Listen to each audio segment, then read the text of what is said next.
You have made me very desperate. Hello, this is the Cutting Edge Review, and I am your reviewer.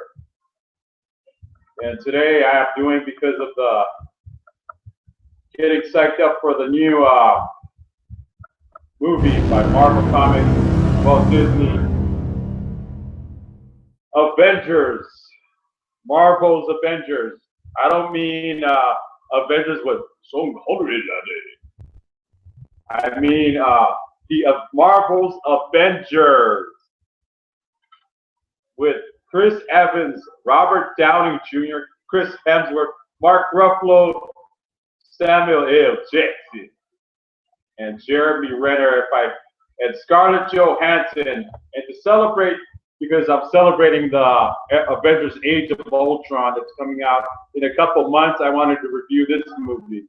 This awesome piece of movie making here. You can see the back of it.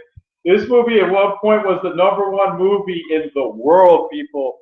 The world, not, and I'm just in America, but in the world at one point, and it was re-put into theaters one more time because of the success, just the enormous success of this movie. Unbelievable, people, don't you think? Yeah.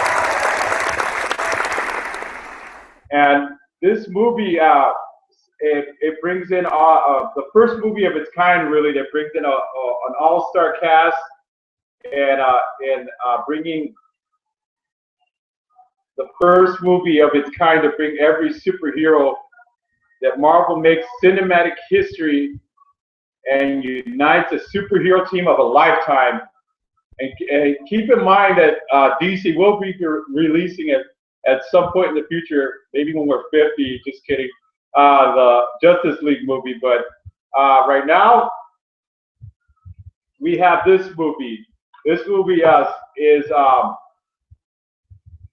plot of this movie is the Thor's cousin Loki is he's been able to get his hands on the Tesseract, and basically he goes out to seek out to enslave mankind and take over the world and cause mass destruction, cause wars. And the only people to stop him are the Avengers. And there's a lot of good stuff on this movie. The acting is top notch. Sometimes in some parts it's a little bit tongue in cheek, but who cares? Robert Downey Jr. plays Iron Man on this movie, and he is just stellar on his performance. You know, he says, "The Avengers, all ourselves. We sure as hell can't avenge it if we can't." And Chris Hemsworth is just comfortable in his role as Thor, the Asgardian guardian of the Asgard in this movie, and he has a little fight with Mark Ruffalo's Hulk, the Incredible Hulk, on this movie. When I seen that part where the Hulk attacks Chris Hemsworth, Thor, I was just I totally lost it, man. I thought I would never see something like that on film. And then there's also a fight here between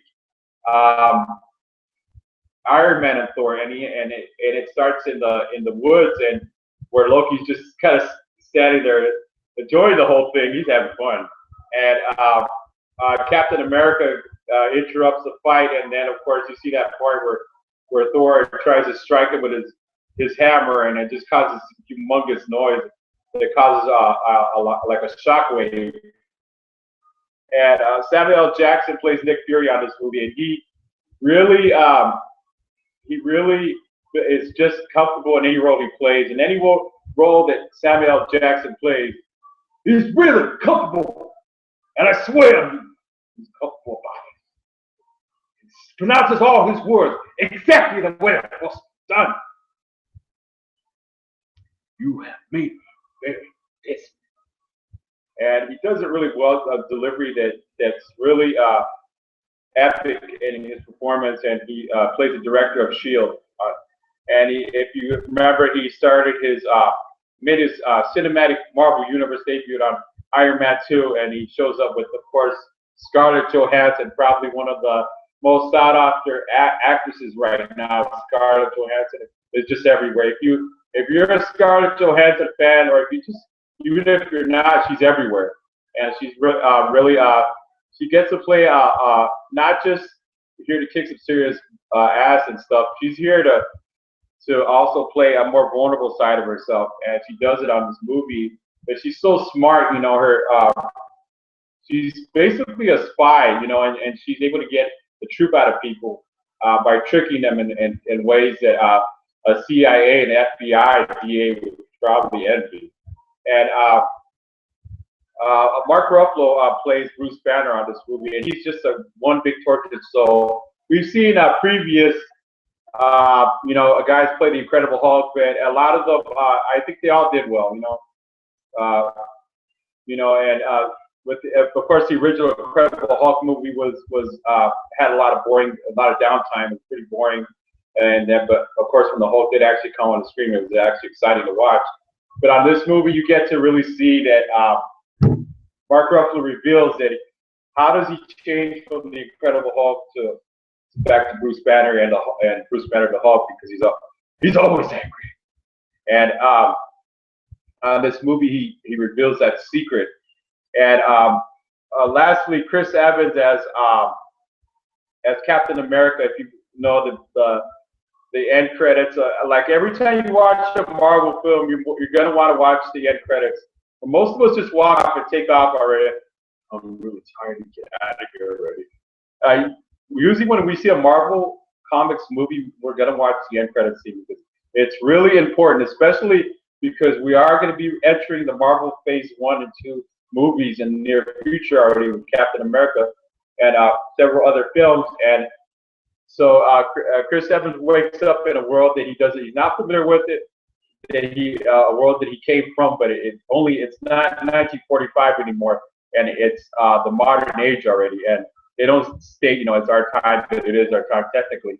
And then we get to see like a lot of and I want to talk about Loki a little bit, played by Tom Hiddleston. You know, he's a Scandinavian actor, and his Loki is, it's like when you see Loki, when you think of Loki, you're gonna think of Tom Hiddleston. That's his role. That's his. If somebody ever takes over his role, I mean, it's not going to be the same. It might be able to play it in a certain degree that he plays it, but it's not going to be the same. This guy plays it like this guy could play Dracula if he wanted to, a modern version of Dracula. He would have been on Dracula until that. I wouldn't have been surprised at all. And on this movie, he wants to enslave humanity. He's arrogant, plays his games. He uses the Tesseract. He takes control of. If you guys know that from this movie came also Marvel Agents of S.H.I.E.L.D., a very successful Marvel TV show. And then, of course, later on they had Agent Carter TV show also. And then also I want to talk a little bit about also some of the S.H.I.E.L.D. agents on this movie, you know, who started, who came in this movie after, a little bit after, and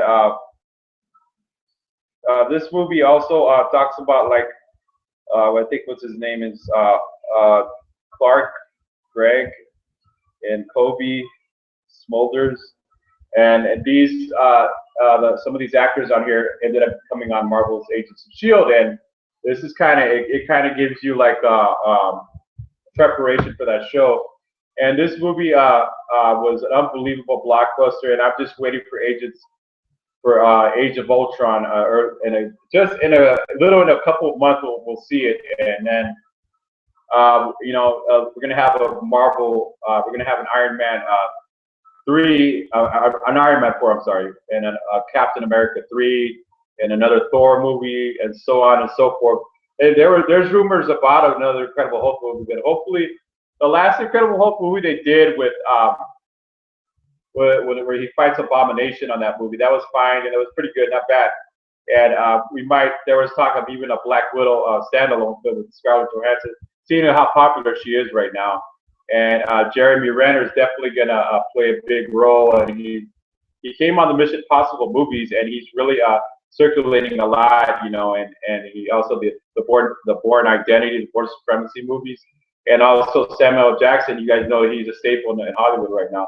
One of the most sought out actors in movies right now. So I give this movie drum roll, please.